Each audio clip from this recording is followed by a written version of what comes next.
People have commented, some of the people who've criticized me that I'm an angry person, and which isn't true. But it's definitely that anger, that capacity for anger definitely is something that gives you force, and it can push, and anger definitely. So psychophysiologically, so imagine that this is obviously a thought experiment, but imagine you're chasing a cat with a broom. Well, the cat's going to run from the broom.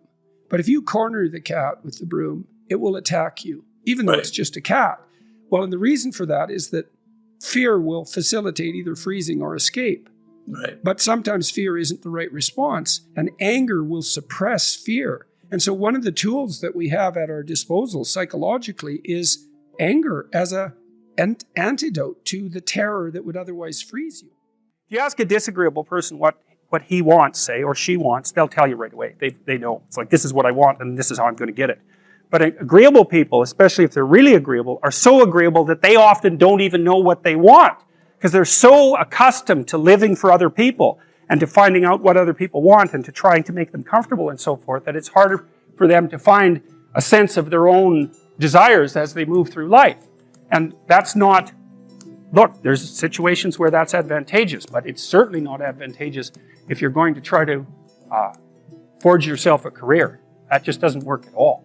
And so, even though on average men and women aren't that much different in terms of their levels of agreeableness by the group, if you go out and you look at the extremes, they're very different.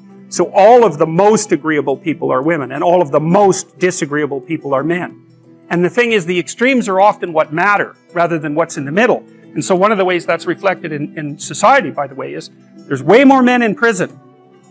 And the best personality predictor of being imprisoned is to be low in agreeableness. It makes you callous. Now you might think, well, what's the opposite of compassion and politeness? And the answer to that is, I think it's best sort of conceptualized as a trading game. So let's say that we're going to play repeated trading games. And if you're very agreeable, then you're going to bargain harder on my behalf than you're going to bargain on your own behalf.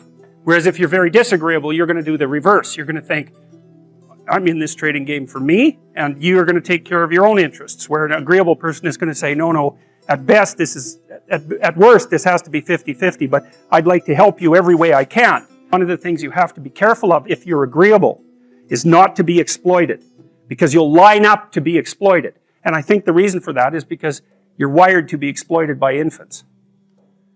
And so that just doesn't work so well in that actual world. And one of the things that happens very often in psychotherapy, people come to psychotherapy for multiple reasons, but one of them is they often come because they're too agreeable. And so what they get is so-called assertiveness training, although it's not exactly assertiveness that's being trained. What it is the ability to learn how to negotiate on your own behalf. And one of the things I tell agreeable people, especially if they're conscientious, is say what you think. Tell the truth about what you think. There's going to be things you think that you think are nasty and harsh. And they probably are nasty and harsh, but they're also probably true. And you need to bring those up to the forefront and deliver the message. And it's not straightforward at all, because agreeable people do not like conflict. Not at all. They smooth the water. And you can see why that is in accordance with the hypothesis that I've been putting forward. You don't want conflict around infants. It's too damn dangerous. You don't want fights to break out. You don't want anything to disturb the relative peace. And if you're also more prone to being hurt physically and perhaps emotionally, you're also maybe loath to engage in the kind of high-intensity conflict that will solve problems in the short term. Because it takes a lot of conflict to solve problems in the short term. And, if that can spiral up to where it's dangerous, which it can if it gets uncontrolled, it might be safer in the short term to keep the water smooth and to not delve into those situations where conflict emerges. The problem with that is it's not a very good medium to long-term strategy, right? Because lots of times there are things you have to talk about because they're not going to go away. So I have a friend, he's a really good friend of mine, and I've known him since I was in college, and he's a tough guy. I mean, he grew up in under rather poverty-stricken circumstances in northern Alberta, really on a frontier piece of land, like it had only been broken 50 years before by his father, who was a longshoreman and an ex-military guy. Good guy, right. His father. But this guy grew up, and he is tough. He worked in lead smelters, and he wandered around Western Canada. He was my roommate when I went to college, and is still a good friend of mine. And he ended up working with like delinquents. He went into social work, oddly enough. And he ended up working with some of the worst delinquents in Canada. And he's a really good guy. And he likes to help people get better. But he isn't naive at all. And then part of the reason that he was good at working with the delinquents was because there were no tricks they could get up to that he couldn't see right through. And that was partly because he had a real integrated shadow. I mean, I'll give you an example of him.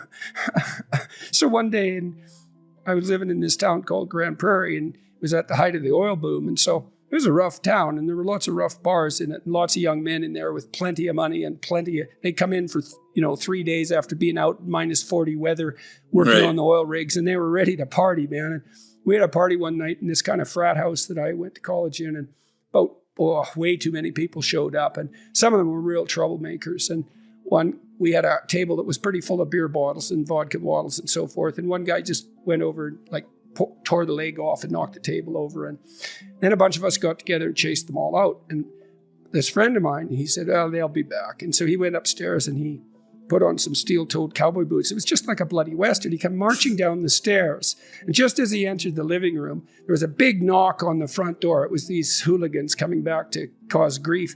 And he just didn't break stride. He opened the door.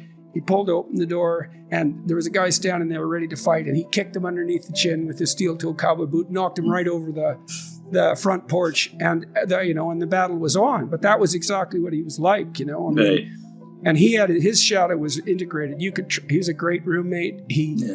He reciprocated everything. I always knew if I bought groceries one week, he'd buy it the next. Like, he was a straight shooter. You could trust him.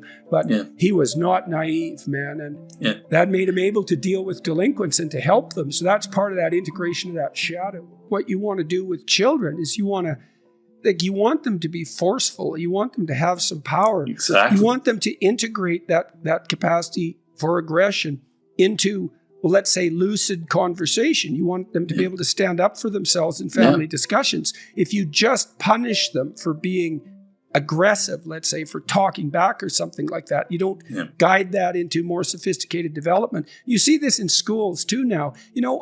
When my kids went to school, this was so dumb. We had a rule in our house, which was, you don't have to follow stupid rules. That's a good rule. But if you get caught, you have to put up with consequences. So one rule was, the school had, not only could you not throw snowballs, you couldn't make them.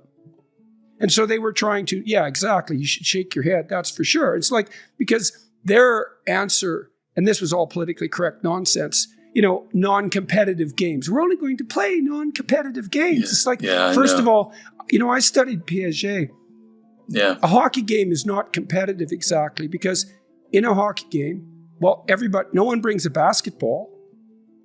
Everybody plays hockey. So that's cooperation.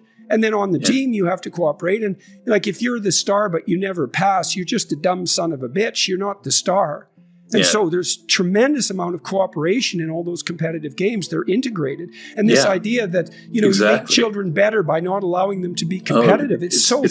It's disgusting. It is. That's the Freudian devouring mother, right? That's, everyone's safe and no one's going to ever hurt anyone. And that's kind of where a lot of young people are, they enter the world where they've been coddled, where they think that there are no winners, that everyone is, it's just win-win situations. And that's where they get really shocked by the realities of the world. So all this coddling and this idea that there doesn't have to be a winner. We don't have to get prizes for first place. Everybody should get a prize. All you're doing is setting your children up for massive,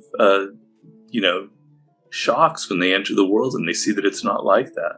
Yeah, and then they get disillusioned and depressed, or traumatized by it. I mean, when my son's hockey team in his school, they won the city championship, which was a big deal, and the school was pretty happy about that. To his credit, so was the coach. But the principal, who was this authoritarian empath, she was an awful person, I thought.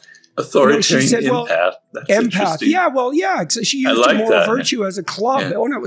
There's plenty of those people around. And she said, really, today we're all winners. And the coach had exactly. No, it is sickening because my son was just appalled by it. But the coach had enough guts. He said, no, the hockey team won. And it's not like the kids in the school were jealous. Some of them were, obviously, but most of them were really happy, like you are when your sports team wins, that, you know, and most people are generous enough so that they're able to celebrate someone else's victory without, and that's the same. I saw this with birthday parties. I just bloody well hated this. It's like, well, every child gets a gift bag. It's like, no, you know, they have their damn birthday.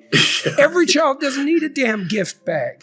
And it's this same naive, treacly, and it's authoritarian too, because it imposes this kind of view of the world. It's like, no, it's this kid's day to be special. That's why we're celebrating this kid. The rest of them, if they can't take that, it's like there's something wrong with the way that they've been treated and attended to. And, you know, I had a friend who killed himself because he identified his ambition with, you know, the patriarchal force that's devouring the environment, let's say, and that's you know, the cause of historical horror. And you might say, well, no one takes that onto themselves to that degree. And that's, well, you can say that, but that you just don't know what the hell you're talking about. People take that onto themselves all the time. And then they start to identify the best part of them that strives forward with the destructive impulses of humanity. And they're so ashamed because they can't do anything good then, but in principle, you know, he tried to be as inoffensive and harmless in every possible way as he possibly could, and it just sucked all the life out of him.